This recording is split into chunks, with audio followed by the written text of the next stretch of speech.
Hello students, विषय रसायण विज्ञान प्रकरण नंबर 3 तत्वोનું વર્ગીકરણ અને ગુણધર્મોમાં આવર્તિતા।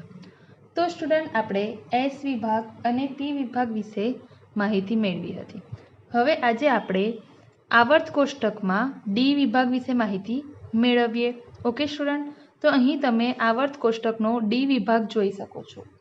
તો જે ડી વિભાગ છે એ ડી વિભાગના તત્વોને સંક્રાંતિ તત્વો તરીકે ઓળખવામાં આવે છે। આવર્ત કોષ્ટકની આ જે આવર્ત કોષ્ટક છે એ આવર્ત કોષ્ટકની મધ્યમાં અહીંયા જો આ આવર્ત કોષ્ટક છે એમાં ડાબી બાજુ એસ વિભાગ છે, જમણી બાજુ પી વિભાગ છે, નીચેની તરફ એફ વિભાગ છે અને આ આવર્ત કોષ્ટકમાં મધ્યમાં એટલે કે વચ્ચે ડી વિભાગ જોવા મળે છે। હવે તમને એવું થશે સ્ટુડન્ટ્સ કે ડી વિભાગના તત્વો કેમ કહેવામાં આવે છે। તો અહીંયા જુઓ સ્ટુડન્ટ કે આપણે વ્યાખ્યા જોઈ હતી એ પ્રમાણે જે તત્વોમાં છેલ્લો ઇલેક્ટ્રોન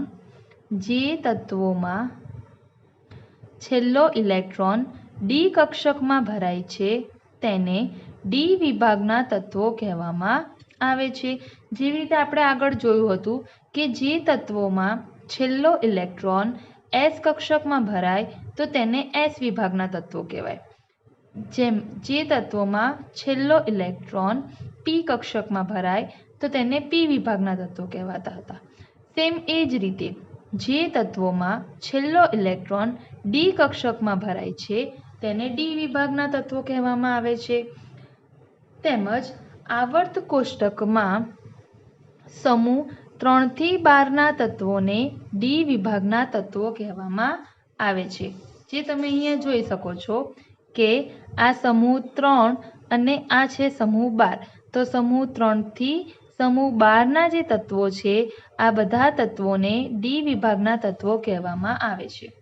બીજી વાત એ છે સ્ટુડન્ટ કે મેં તમને કાલે કીધું હતું કે કક્ષકમાં જેટલા ઇલેક્ટ્રોન સમાઈ શકે એટલા સમૂહ છે।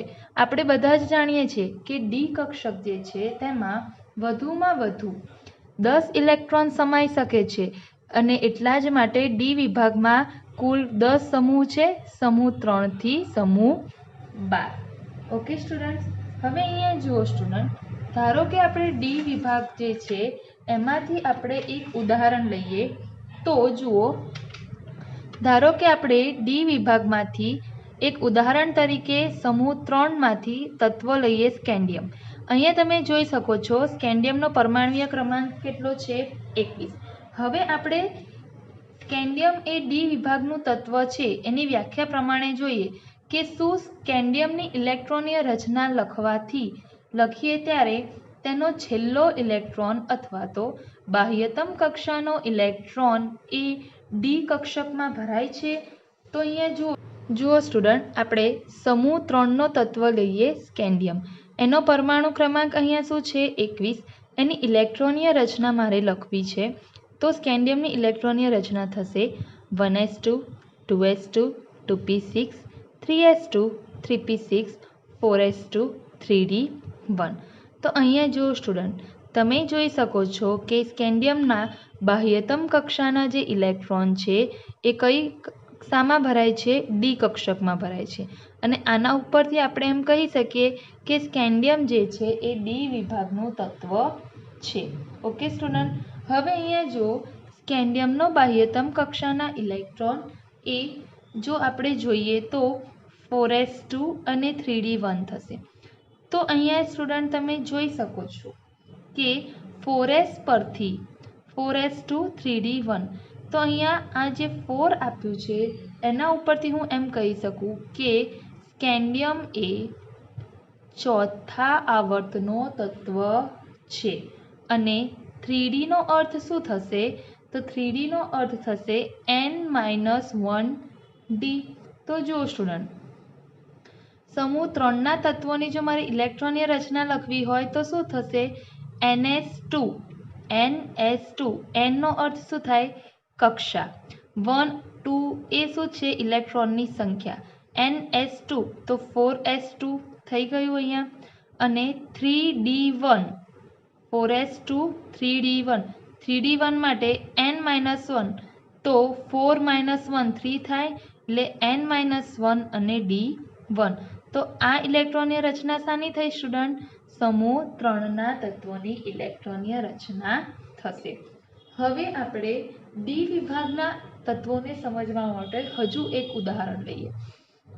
હવે આ ઉદાહરણ હું ક્રોમિયમનું લઉં છું. આપણે જ્યારે ચેપ્ટર 2 શીખ્યા ત્યારે મેં તમને કીધું હતું કે ડી વિભાગમાં બે તત્વો એવા છે કે એ તત્વોની ઇલેક્ટ્રોનીય રચના થોડી અપવાદરૂપ છે અને એનું કારણ એ છે કે આપણે જોયું હતું કે અર્ધપૂર્ણ ભરાયેલી અને પૂર્ણ ભરાયેલી જે કક્ષકો હોય છે તેની સ્થાયીતા વધારે હોય છે અને એટલા જ માટે આ બે તત્વો જે છે એક છે ક્રોમિયમ અને એક છે કોપર. આ બે તત્વોની ઇલેક્ટ્રોનીય રચનામાં થોડો અપવાદ છે. અહીંયા તમે જોઈ શકો છો ક્રોમિયમ જેનો પરમાણુ ક્રમાંક 24 છે. ક્રોમિયમનો પરમાણુ ક્રમાંક 24 છે તો એની જો આ રીતે હું નોર્મલ ઇલેક્ટ્રોનીય રચના જોઉં તો 1s2 2s2 2p6 3s2 3p6 અહીંયા 4s2 અને અહીંયા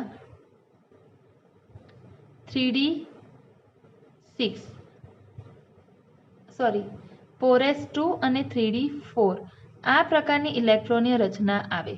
જો આપણે બીજા ડી વિભાગના તત્વોની જે રીતે ઇલેક્ટ્રોનીય રચના લખીએ છીએ એ પ્રમાણે ક્રોમિયમની ઇલેક્ટ્રોનીય રચના 4s2 અને 3d4 આવે. પણ આપણે અર્ધપૂર્ણ ભરાયેલી કક્ષક એટલે ડી વિભાગની પૂર્ણ ભરાયેલી કક્ષક ક્યારે કહેવાય? કે જ્યારે ડી કક્ષકમાં 10 ઇલેક્ટ્રોન ભરાયેલા હોય. અને અર્ધપૂર્ણ ભરાયેલી કક્ષક ક્યારે કહેવાય? કે જ્યારે 5 ઇલેક્ટ્રોન ભરાયેલા હોય. તો અહીંયા ક્રોમિયમ એ પોતે સ્થાયી થવા માટે શું કરે છે સ્ટુડન્ટ? કે ક્રોમિયમનો જે 4sમાં રહેલો એક ઇલેક્ટ્રોન છે એટલે કે 4s2 જે છે એમાં 4sમાં જો એને થોડી ઉર્જા આપવામાં આવે તો તે ઉર્જા મેળવીને તેનો એક ઇલેક્ટ્રોન વધુ સ્થિરતા મેળવવા માટે ડી કક્ષકમાં જાય છે અને તેને જ કારણે ક્રોમિયમની ઇલેક્ટ્રોન રચના 4s2 3d4ની જગ્યાએ 4s1 3d5 થાય છે અને આ ઇલેક્ટ્રોન રચનામાં ક્રોમિયમની સ્થિરતા વધુ રહે છે. એટલા જ માટે ક્રોમિયમની ઇલેક્ટ્રોન રચનામાં 1s2 2s2 2p6 3s2 3p6 4s1 અને 3d5 આ રીતે લખવામાં આવે છે. હવે આની કમ્પેરિઝન તમે કરો તો અહીંયા જો ns2 n-1 d1 એવું હતું પણ એવી ઇલેક્ટ્રોન રચના આની નહીં થાય. આની ઇલેક્ટ્રોનની રચના થોડી અલગ થશે. બરાબર છે. તેમજ બીજી બાબત શું જાણવા મળી કે બાહ્યતમ કક્ષાનો ઇલેક્ટ્રોન એ 4 કક્ષા 4 નંબરની કક્ષામાં જાય છે. એના પરથી કે ક્રોમિયમ એ શું છે? ચોથા આવર્તનું તત્વ છે અને 4s1 એટલે ઇલેક્ટ્રોનની રચના થશે ns1 અને n-1 d5. ઓકે, તો ક્રોમિયમ માટે આવશે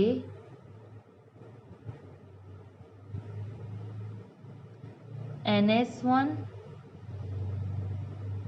n-1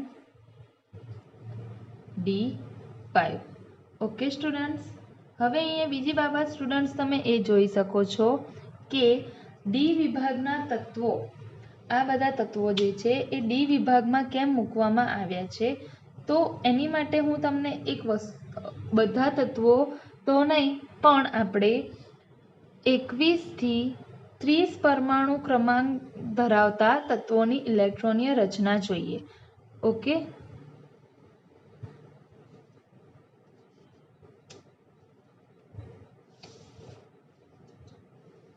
તો અહીંયા જુઓ એક પરમાણુ ક્રમાંક 21 થી 30 પરમાણુ ક્રમાંક ધરાવતા તત્વોની ઇલેક્ટ્રોનીય રચના. ઓકે સ્ટુડન્ટ, તો જુઓ 21 થી 30 પરમાણુ ક્રમાંક ધરાવતા તમે તત્વોની ઇલેક્ટ્રોનીય રચના જોશો એટલે આપણે કયા આવર્તની ઇલેક્ટ્રોનીય રચના જોઈએ છે સ્ટુડન્ટ્સ? તો કે આપણે ચોથા આવર્તની ઇલેક્ટ્રોનીય રચના જોઈએ છે. બીજી વસ્તુ કે આપણે ચોથા આવર્તના તત્વોની ઇલેક્ટ્રોનીય રચના ડી વિભાગના તત્વોની જોઈશું. એટલે બધા જ સમૂહનો પહેલો તત્વ છે, શરૂઆતનો તત્વ છે. એટલે બધા જ સમૂહની ઇલેક્ટ્રોનીય રચના પણ તમને સમજ પડી જશે કે ધારો કે હું સ્કેન્ડિયમની ઇલેક્ટ્રોનીય રચના લખીશ તો તમને સમજ પડશે કે એ સમૂહના નીચેના તત્વોની ઇલેક્ટ્રોનીય રચના કેવી હશે. ઓકે સ્ટુડન્ટ, તો અહીંયા તમે જોઈ શકો છો.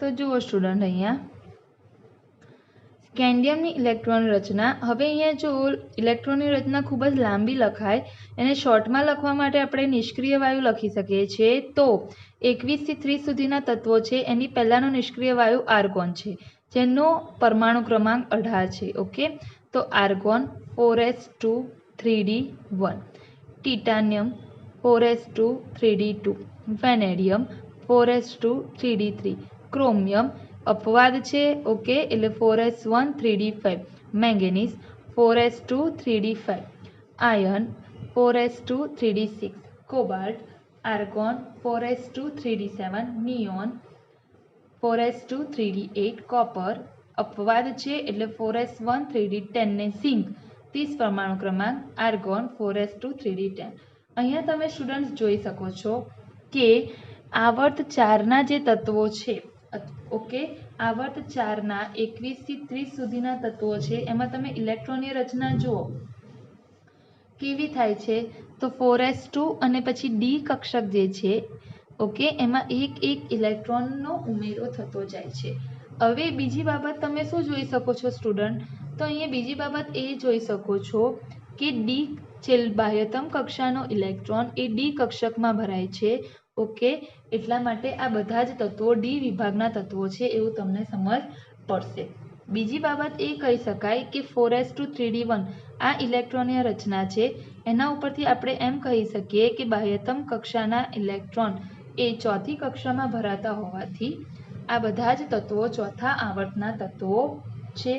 અને આ બધા તત્વોની ઇલેક્ટ્રોનીય રચના જોઈને આપણે એક સામાન્ય ઇલેક્ટ્રોનીય રચના ડી વિભાગના તત્વો માટે લખી શકીએ. શું લખી શકીએ? તો અહીંયા જુઓ તમે બધામાં જ 4s2 આવે છે અને અપવાદમાં ક્રોમિયમ અને કોપર જુઓ તો 4s1 છે. ઓકે, 4 એ શું છે? કક્ષા એટલે n. તો સામાન્ય ઇલેક્ટ્રોનીય રચના મારે જો લખવી હોય, સામાન્ય ઇલેક્ટ્રોનીય રચના માટે હું ns1 અને ns2 એવું લખી શકાય. તો અહીંયા ns1 અથવા તો 2 થી અહીંયા જો 3d છે, 4s2 3d1, 4s2 3d3, 4s2 3d6 આ રીતે છે. એટલે આ ns1 અથવા તો 2 થી n-1. ઓકે, એટલે n-1 એટલે 4-1 કરીશું તો 3 થઈ જશે. એટલે n-1 ડી. અહીંયા જુઓ ડી કક્ષક જે છે એમાં 1 થી 10 ઇલેક્ટ્રોન ભરાય છે અને આપણે બધા બી જાણીએ છીએ કે ડી કક્ષકમાં વધુમાં વધુ 10 ઇલેક્ટ્રોન ભરાઈ શકે સ્ટુડન્ટ. તો સામાન્ય ઇલેક્ટ્રોનીય રચનામાં આપણે ડીમાં 1 થી 10 ઇલેક્ટ્રોન ભરાઈ શકે એવું લખી શકીએ. તો સ્ટુડન્ટ આ રીતે ડી વિભાગના જે તત્વો છે એ ડી વિભાગના તત્વોની જો મારે સામાન્ય ઇલેક્ટ્રોનીય રચના લખવી હોય તો શું લખી શકું? તો કે ns1 અથવા તો 2 હશે થી n-1 ડી 1 થી 10. ઓકે સ્ટુડન્ટ, આ થઈ ડી વિભાગના તત્વોની સામાન્ય ઇલેક્ટ્રોનીય રચના. બીજી બાબત એ છે કે ડી વિભાગમાં બધા જ તત્વો ધાતુ તત્વો છે. એટલે ડી વિભાગના જેટલા બી તત્વો છે એ બધા જ તત્વો શું છે સ્ટુડન્ટ? તો કે ધાતુ તત્વો છે. તેમજ ડી વિભાગના તત્વો જે છે એ જુદી જુદી સંયોજકતા ધરાવે છે. ઓકે સ્ટુડન્ટ, સંયોજકતા બાહ્યતમ કક્ષામાં રહેલા જે ઇલેક્ટ્રોન છે એ ઇલેક્ટ્રોન અથવા તો સંયોજકતા કક્ષામાં રહેલા ઇલેક્ટ્રોન છે એ ઇલેક્ટ્રોન કાં તો બીજા અન્ય તત્વો સાથે તેની ભાગીદારી કરે અથવા તો તે ઇલેક્ટ્રોન આપ ગુમાવે અથવા તો તે ઇલેક્ટ્રોન મેળવે તેને શું કહેવામાં આવે છે? સંયોજકતા કહેવામાં, તે તત્વની સંયોજકતા કહેવામાં આવે છે. ઓકે, તો ડી વિભાગના તત્વો છે એ બધા ધાતુ તત્વો છે. ઓકે સ્ટુડન્ટ, તો એ બધાની સંયોજકતા પણ કેવી હશે? અલગ અલગ હશે. ઓકે, એટલે જુદી જુદી સંયોજકતા ધરાવે છે. તેમજ આ જે ડી વિભાગના તત્વો છે એ ઉદ્દીપક તરીકે પણ વપરાય છે. ઉદ્દીપક એટલે જે રાસાયણિક પ્રક્રિયામાં ભાગ લેતો નથી પણ રાસાયણિક પ્રક્રિયાને ઝડપી બનાવવામાં મદદરૂપ થાય છે. ઉદાહરણ તરીકે નિકલ, પ્લેટિનમ, પેલેડિયમ આ બધા ઉદ્દીપકો છે. ઓકે, તેમાં જે પ્લેટિનમ, પેલેડિયમ આ બધા તત્વો છે એ કયા વિભાગના છે? ડી વિભાગના તત્વો છે. એટલે કેટલીક વાર ડી વિભાગના તત્વો એ ઉદ્દીપક તરીકે પણ વાપરવામાં આવે છે. તેમજ સ્ટુડન્ટ ડી વિભાગના આ જે તત્વો છે એ રાસાયણિક રીતે સક્રિય હોય છે. આ ડી વિભાગના જે તત્વો છે એ એસ વિભાગના આ જે તત્વો છે એના કરતાં વધારે સક્રિય હોય છે. અને આ જે પી વિભાગના તત્વો છે સમૂહ 13 અને 14 આ તત્વો કરતાં ઓછા સક્રિય હોય છે. એટલે કે એસ અને પી વિભાગના તત્વોની વચ્ચે એ એક સેતુ તરીકેનો કાર્ય કરે છે. ઓકે સ્ટુડન્ટ, સેતુ એટલે એક બંનેનો વચ્ચેનું એક માધ્યમ છે. ઓકે, એટલે સેતુ તરીકેનું કાર્ય કરે છે. એટલા જ માટે આ ડી વિભાગના તત્વો છે તેને સંક્રાંતિ તત્વો તરીકે ઓળખવામાં આવે છે. તો સ્ટુડન્ટ્સ, આ થયા ડી વિભાગના તત્વો. હવે એના પછી આપણે જોઈએ એફ વિભાગના તત્વો. તો અહીંયા જુઓ સ્ટુડન્ટ, એફ વિભાગના જે તત્વો છે એ એફ વિભાગના તત્વો આવર્ત કોષ્ટકમાં નીચે તમને આડી હરોળમાં જોવા મળશે. આ જે બે આડી હરોળ તમને સ્ટુડન્ટ્સ જોવા મળે છે એ બે આડી હરોળ એ એફ વિભાગના તત્વોની છે. હવે અહીંયા જુઓ સ્ટુડન્ટ, એફ વિભાગના તત્વોની શરૂઆત ક્યાંથી થાય છે? તો અહીંયા જોઈ શકો છો કે ડી વિભાગના જે તત્વો છે ને એ ડી વિભાગના તત્વોમાં આવર્ત 6 અને 7 જ્યાં તમને લેન્થેનમ અને એક્ટિનિયમ દેખાશે. લેન્થેનમ પછીના 14 તત્વો અને એક્ટિનિયમ પછીના 14 તત્વોને જ એફ વિભાગના તત્વો તરીકે ઓળખવામાં આવે છે. ઓકે, તો અહીંયા જોઈ શકો છો કે સીરિયમથી લ્યુટેશિયમ, આ નહીં જોવાનું, આ બતાવે છે ખાલી. સીરિયમથી લ્યુટેશિયમ જેને લેન્થેનોઇડ્સ કહેવામાં આવે છે કારણ કે લેન્થેનમ પછીના 14 તત્વો છે. ઓકે સ્ટુડન્ટ, તેમાં થોરિયમથી લોરેન્શિયમ આ જે 14 તત્વો છે તેને એક્ટિનોઇડ્સ કહેવામાં આવે છે કારણ કે તે એક્ટિનિયમ પછીના 14 તત્વો છે. ઓકે સ્ટુડન્ટ, તો આ છે એફ વિભાગના તત્વો. બીજી બાબત એ છે સ્ટુડન્ટ કે એફ વિભાગના જે તત્વો છે એ એફ વિભાગના તત્વોને આંતર સંક્રાંતિ તત્વો તરીકે ઓળખવામાં આવે છે. એફ વિભાગના જે તત્વો છે તેને આંતર સંક્રાંતિ તત્વો તરીકે પણ ઓળખવામાં આવે છે. અને એફ વિભાગના જે તત્વો છે તેની ઇલેક્ટ્રોનીય રચના જે હોય છે ને એ ઇલેક્ટ્રોનીય રચના પ્રાયોગિક રીતે કાઢવામાં આવે છે. તમે 1s2 2s2 એ રીતે જો તમે ઇલેક્ટ્રોનીય રચના લખશો તો એ ઇલેક્ટ્રોનીય રચના તમે આઉફબાઉફના નિયમ પ્રમાણે ઇલેક્ટ્રોનને ભરશો. પણ જો તમે બુક્સમાં જ્યારે તેની ઇલેક્ટ્રોનીય રચના જોશો ને સ્ટુડન્ટ્સ, તો એ ઇલેક્ટ્રોનીય રચના કમ્પ્લીટલી અલગ હશે. એટલે તમારી ઇલેક્ટ્રોનીય રચના જ અલગ અલગ તત્વમાં ખોટી પડશે. એટલા માટે એફ વિભાગના તત્વોની ઇલેક્ટ્રોનીય રચના આપણે જે રીતે એસ, પી અને ડી વિભાગના તત્વોના ઇલેક્ટ્રોનીય રચના લખીએ છીએ તે રીતે લખી શકતા નથી. એટલે કે પ્રાયોગિક રીતે આ તત્વોની ઇલેક્ટ્રોનીય રચના મેળવવામાં આવે છે. તેમજ એફ વિભાગના જે તત્વો છે એ બધા જ તત્વો ધાતુ તત્વો છે. કેમ? તો જો એફ વિભાગના તત્વો એ ડી વિભાગમાંથી જ નીકળેલા તત્વો છે. ઓકે, આવર્ત 6, આવર્ત 7 અને સમૂહ 3ના તત્વો છે. તેમજ એક્ટિનોઇડ્સ શ્રેણીના જે તત્વો છે એ રેડિયો સક્રિય તત્વો છે. ઓકે સ્ટુડન્ટ, તો આ આપણે એસ, પી, ડી અને એફ આ વિભાગના તત્વોની વાત કરી. તેમજ તમને એફ વિભાગના તત્વોની ઇલેક્ટ્રોનીય રચના તો નહીં પૂછે જોકે, પણ જો તમારે એફ વિભાગના તત્વોની ઇલેક્ટ્રોનીય રચના યાદ રાખવી હોય તો NH2 N-1 D 0 1 2 NH2 N-2 F 1 થી 14 આ પ્રકારની એફ વિભાગના તત્વોની ઇલેક્ટ્રોનીય રચના હોય છે. તો અહીંયા મેં તમને S વિભાગના તત્વોની ઇલેક્ટ્રોનની રચના લખ્યું છે NS1 અથવા NS2 હોઈ શકે. P વિભાગના તત્વોની ઇલેક્ટ્રોનીય રચના લખી છે NS2 NP1 થી NS2 NP6 હોઈ શકે. D વિભાગના તત્વોની ઇલેક્ટ્રોનીય રચના NS1 NS2 NS1 થી NS2 N-1 D 1 થી 10 અને આ F વિભાગના તત્વોની ઇલેક્ટ્રોનીય રચના છે. તો સ્ટુડન્ટ્સ હવે આપણે આવર્ત કોષ્ટકમાં આવર્તનીયતા ટોપિક વિશે જાણીએ. આવર્તનીયતા એટલે શું? તો સ્ટુડન્ટ્સ જુઓ, તત્વોના ગુણધર્મો. તત્વોના ગુણધર્મો કયા હોય? રાસાયણિક ગુણધર્મો અને ભૌતિક ગુણધર્મો. તો તત્વોના રાસાયણિક અને ભૌતિક ગુણધર્મો કે જે ચોક્કસ સમય પછી ક્રમશઃ બદલાય છે અથવા તો ક્રમશઃ ઘટે છે કાં તો ક્રમશઃ વધે છે, તેને આવર્ત કોષ્ટકમાં આવર્તનીયતા કહેવામાં આવે છે. એટલે કે કોઈ પણ તત્વ છે, આ તત્વોનું કાં તો ગુણધર્મો ક્રમશઃ બદલાતા રહે, કાં તો ગુણધર્મો જે છે એમાં ક્રમશઃ ઘટાડો થતો જાય કે પછી વધારો થતો જાય, તેને આવર્તનીયતા કહેવામાં આવે છે. તમે જુઓ સ્ટુડન્ટ, આ છે સમૂહ 1 ના તત્વો: hydrogen, lithium, sodium, potassium, rubidium અને સીઝિયમ. આ સમૂહ 1 ના તત્વો છે. એની મેં અહીંયા ઇલેક્ટ્રોનીય રચના લખી છે. હાઇડ્રોજનની 1s1, લિથિયમની 1s2 2s1, સોડિયમની 1s2 2s2 2p6, એ જ રીતે પોટેશિયમ, રૂબિડિયમ અને સીઝિયમની ઇલેક્ટ્રોનીય રચના લખી છે. હવે સ્ટુડન્ટ, તમે આ સમૂહ 1 ના તત્વોની ઇલેક્ટ્રોનીય રચના જોશો તો આ ઇલેક્ટ્રોનીય રચના તમે જોશો તો તમને અહીંયા એક કોમન વસ્તુ શું દેખાશે? 1s1 2s1. Okay student,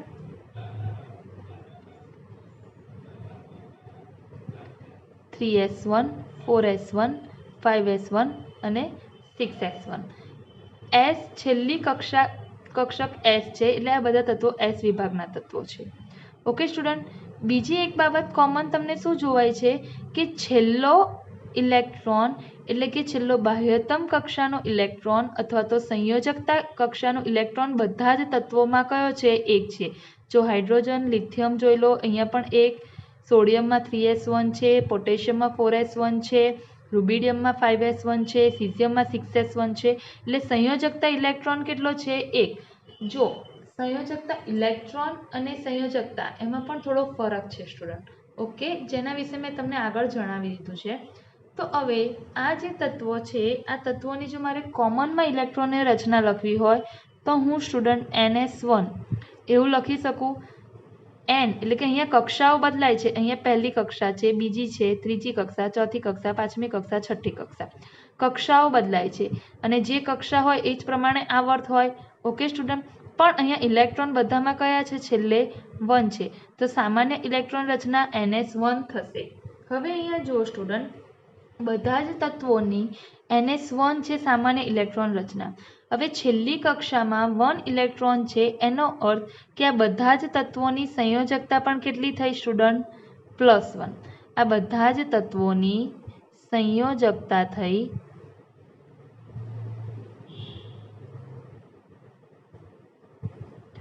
+1. Okay, હવે સંયોજકતા +1 થઈ એનો અર્થ અહીંયા શું થાય છે કે મેં તમને આવર્તનીયતા વિશે સમજાવું છું કે આ બધા જ તત્વો છે, આ બધા જ તત્વોમાં સંયોજકતા +1 થઈ, એટલે કે તમે સમૂહ 1માં ઉપરથી નીચે તરફ જાઓ છો ત્યાં સંયોજકતા +1 છે, એટલે કે ગુણધર્મોનું શું થાય છે? રિપીટેશન થાય છે. અહીંયા એકનું સંયોજકતાનું શું થાય છે? રિપીટ થાય. તમને એવું પૂછવામાં આવે કે હાઇડ્રોજન તત્વની સંયોજકતા કેટલી? તો +1. રૂબિડિયમની સંયોજકતા કેટલી? +1. સીઝિયમની સંયોજકતા કેટલી? તો કે +1. એટલે અહીંયા સંયોજકતા કેવી છે? સરખી. એટલે ગુણધર્મનું શું થયું? અહીંયા રિપીટેશન થયું. ઓકે સ્ટુડન્ટ, તો આને આવર્તનીયતા કહેવાય. બીજી બાબત જુઓ અહીંયા સ્ટુડન્ટ કે આપણે હાઇડ્રોજનથી સીઝિયમ તરફ જઈએ. ઓકે, એટલે આ સમૂહ 1 છે. સમૂહમાં આપણે ઉપરથી નીચે તરફ જતા અહીંયા શું થાય છે તો કે પરમાણ્વીય ત્રિજ્યા જે છે એ પરમાણ્વીય ત્રિજ્યામાં ક્રમશઃ શું થાય છે? વધારો થાય છે. અને આ વધારો કેવી રીતે થાય છે એ આપણે નેક્સ્ટ ટોપિકમાં સમજીશું. તેમજ અહીંયા સ્ટુડન્ટ જુઓ કે બીજી બાબત જોઈએ તો હાઇડ્રોજનથી સીઝિયમ તરફ જઈએ તો આપણે જો ઇલેક્ટ્રોન જે છે આ ઇલેક્ટ્રોન જે છે તેને મારે દૂર કરવો છે. હાઇડ્રોજન જે છે હાઇડ્રોજનથી સીઝિયમ તરફ જઈએ તો આ ઇલેક્ટ્રોન જે છે બધા તત્વોમાં બાહ્યતમ કક્ષામાં રહેલો ઇલેક્ટ્રોન એને મારે દૂર કરવો છે. તો એની માટે મારે જરૂરી શું આપવી પડે? ઉર્જા આપવી પડે. તો અહીંયા શું થશે સ્ટુડન્ટ્સ ખબર છે? હાઇડ્રોજન નાનું છે એટલે પરમાણુનું કેન્દ્ર અને ઇલેક્ટ્રોનની વચ્ચેનું જે અંતર કેવું હશે? ઓછું. જેમ જેમ આગળ તમે જશો એટલે જેમ જેમ પરમાણુ ક્રમાંક વધશે તેમ તેમ શું થશે? પરમાણુનું કેન્દ્ર અને ઇલેક્ટ્રોન વચ્ચેનું અંતર વધતું જશે. અને પરમાણુનું કેન્દ્ર અને ધારો કે હાઇડ્રોજન માટે પહેલી કક્ષા, લિથિયમ માટે આ બીજી કક્ષા, પોટેશિયમ માટે આ ત્રીજી કક્ષા. એટલે સ્ટુડન્ટ અહીંયા જો જેમ જેમ ઉપરથી નીચે તરફ જઈશું એમ પરમાણુના કેન્દ્રથી ઇલેક્ટ્રોન વચ્ચેનું જે અંતર છે એ ક્રમશઃ અહીંયા શું થતું જશે? વધતું જશે. અંતર એટલે કે આપણે ત્રિજ્યા કહી શકીએ.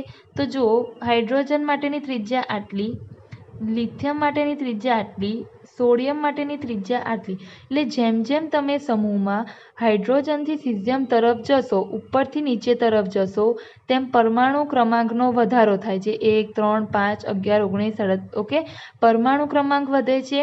એ જ રીતે અહીંયા કક્ષામાં શું થાય છે? વધારો થાય છે. પરમાણુ ક્રમાંક વધે એટલે પ્રોટોન વધે, ઇલેક્ટ્રોન વધે. ઓકે સ્ટુડન્ટ, એટલે ત્રિજ્યા શું થાય છે? વધે છે. ત્રિજ્યા વધે છે એટલે પરમાણુનું કેન્દ્ર અને ઇલેક્ટ્રોન વચ્ચેનું જે અંતર છે એ શું થાય છે? વધતું જાય છે. મેં તમને આગલા ટોપિકમાં કીધું હતું કે ઇલેક્ટ્રોન અને પરમાણુના કેન્દ્ર વચ્ચે આકર્ષણ લાગે. ઓકે સ્ટુડન્ટ, અને તો જે નજીક ઇલેક્ટ્રોન હશે એને આકર્ષણ કેવું લાગશે? વધારે લાગશે. જે દૂર થતા જશે ઇલેક્ટ્રોન એને આકર્ષણ કેવું લાગશે? ઓછું લાગશે. બીજી બાબત શું થશે કે કક્ષાઓ વધશે. એક કક્ષા, બીજી કક્ષા, ત્રીજી કક્ષા, ચોથી કક્ષા, પાંચમી કક્ષા, છઠ્ઠી કક્ષા. કક્ષાઓ વધશે એટલે પરમાણુનું કદ એ બી કેવું થઈ જશે? મોટું. પહેલા આટલું નાનું, પછી આટલું, આટલું, આટલું, આટલું. જેમ જેમ કક્ષા ઉમેરતા જશે એમ પરમાણુનું કદ પણ શું થતું જશે સ્ટુડન્ટ? વધતું જશે. એટલે ઇલેક્ટ્રોન એ કેન્દ્રથી દૂર થતો જશે. તો જેટલો ઇલેક્ટ્રોન કેન્દ્રથી દૂર હશે એટલું ઇઝીલી આપણે પરમાણુમાંથી ઇલેક્ટ્રોનને દૂર કરી શકીએ. અને કેવી રીતે? તો કે એટલી મારે ઓછી ઉર્જા આપવી પડે. જેટલો ઇલેક્ટ્રોન કેન્દ્રની નજીક એટલી મારે વધારે ઉર્જા આપવી પડશે. અને વધારે ઉર્જા આપીશ તો જ ઇલેક્ટ્રોન દૂર થશે. પણ જો ઇલેક્ટ્રોન કદ મોટું હશે એટલે ઇલેક્ટ્રોન જે બાહ્યતમ કક્ષાનો ઇલેક્ટ્રોન છે અથવા તો સંયોજકતા કક્ષાનો જે ઇલેક્ટ્રોન છે એ પરમાણુ કેન્દ્રથી શું થઈ જશે? દૂર થઈ જશે. એટલે એના ઉપર કેન્દ્રનું આકર્ષણ લાગશે નહીં. તેમજ પરમાણુનું કદ પણ કેવું થઈ જશે? મોટું. એટલે હું ઓછી ઉર્જા આપીને ઇલેક્ટ્રોનને ઇઝીલી પરમાણુમાંથી દૂર કરી શકીશ. એટલે અહીંયા એક બાબત શું થાય છે કે જેમ જેમ આપણે સમૂહમાં ઉપરથી નીચે તરફ સ્ટુડન્ટ્સ આવીશું તેમ તેમ અહીંયા શું થશે? પરમાણુનું કદ વધે છે. એટલે બાહ્યતમ કક્ષા અથવા સંયોજકતા કક્ષાનો ઇલેક્ટ્રોન કેન્દ્રથી દૂર થાય છે. અને એને કારણે ઉપરથી નીચે તરફ જઈએ તેમ તેમ ઇલેક્ટ્રોનને દૂર કરવા માટે આપવી પડતી જે આયનીકરણની ઉર્જા છે એ મારે ઓછી આપવી પડે છે. હાઇડ્રોજનમાં જેટલી આયનીકરણની ઉર્જા આપવી પડે ઇલેક્ટ્રોનને દૂર કરવા માટે એના કરતાં ઓછી લિથિયમમાં આપવી પડે, એના કરતાં ઓછી સોડિયમમાં આપવી પડે, એના કરતાં ઓછી પોટેશિયમમાં આપવી પડે, એના કરતાં ઓછી રૂબિડિયમમાં આપવી પડે અને એના કરતાં ઓછી સીઝિયમમાં આપવી પડે. એટલે ક્રમશઃ આયનીકરણ ઉર્જા આપવા માટેનો દર કેવો થાય છે? ઘટતો જાય છે. તો આને પણ આવર્તનીયતા કહેવાય કે ક્રમશઃ ગુણધર્મોમાં શું થાય છે સ્ટુડન્ટ? ઘટાડો થઈ રહ્યો છે. ઓકે સ્ટુડન્ટ, તો આ રીતે કેટલાક ગુણધર્મો જે છે એ ચોક્કસ એટલે કે નિશ્ચિત સમય અંતરાલે કાં તો રિપીટ થાય, જેવી રીતે કે ઉપરથી નીચે તરફ જઈએ છીએ તેમ સંયોજકતા +1 જે છે આ ગુણધર્મ શું થાય છે, રિપીટ થાય છે. તેમજ અથવા તો ક્રમશઃ ઘટાડો થાય.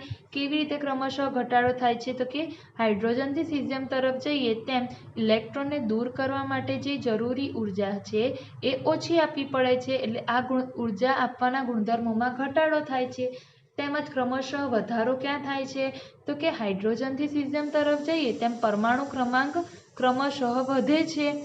એની સાથે સાથે પરમાણુનું કદ પણ શું થાય છે, વધે છે. ઓકે સ્ટુડન્ટ, તો આને આવર્તનીયતા તરીકે ઓળખવામાં આવે છે. ઓકે સ્ટુડન્ટ, તો આ રીતે તમે સમજી શકો છો કે આવર્તનીયતા કોને કહેવામાં આવે છે.